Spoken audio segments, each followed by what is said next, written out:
So do you guys know the 4 main ingredients in beer, out of curiosity? I know hops because it's all over everything, but that's about it. Okay, so yeah, first one's going to be grain. So in brewing, barley is your base grain. Everybody's using barley. You can also use wheat, rye, oats, corn, all that stuff. Anything that's it's a grain that'll produce a fermentable sugar. So here, to show you the diversity even that we have in that one ingredient, this is a Vienna barley.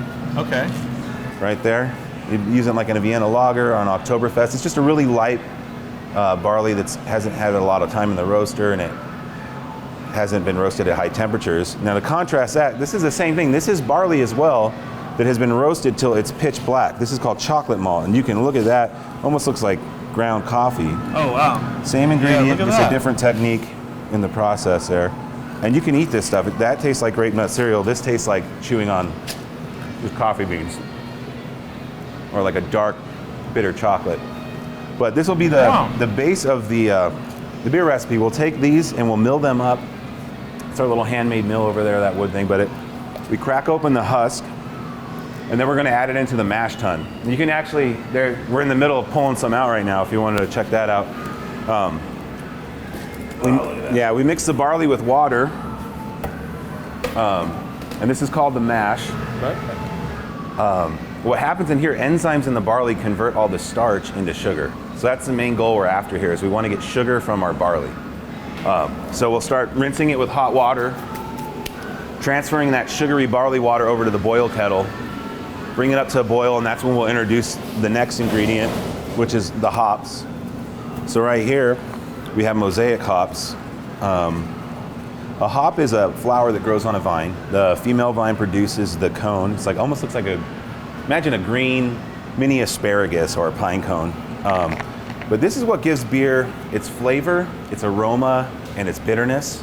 And it's important because, we're dealing with sugary barley water. We need to balance that sweetness with some bitterness, and that's where we'll get it from. Wow. So depending on the style of beer, what your target is in terms of flavor and stuff, it'll dictate what types of hop you use, when you add them, for how long, and all that stuff. And that all goes down in the boil kettle. Then from there, we run it through. So this is mash? Mash tun, boil kettle. Boil kettle, okay. Yep. And that's the hops will go in there. And then from there, we run it through a plate chiller. He has it set up right now. It's on a cleaning mode right now, but basically we'll have beer come in here, nice and piped hot. Yep. Cold water come in here, and they cross paths. They don't touch, but they exchange heat. And I have cold beer coming out. It gets oxygenated. It'll go into a fermenting tank, and then the hot water goes out down the drain, or we'll collect it and reuse it for cleaning. Wow. Then it goes into one of these guys right here. It's a fermenting vessel. From there, we add our fourth ingredient, our third ingredient, which will be the yeast. Okay. And that's gonna eat the sugar that we got from the barley and convert that into 2 products, CO2 and alcohol. So we let the CO2 bubble out at this stage. So this is where the magic happens. This is where the alcohol comes from, yes. Yeah, so yeast is awesome. Right. It eats the sugar and makes us nice, delicious beverages. So this is the longest process. This is where the beer will stay with us the longest. Cool. A brewing day takes 6 to 8 hours.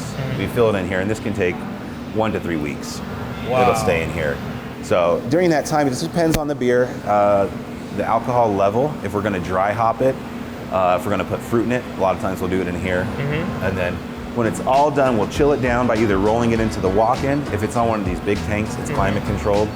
And then we'll carbonate it, put it in the kegs, and it goes in your glass.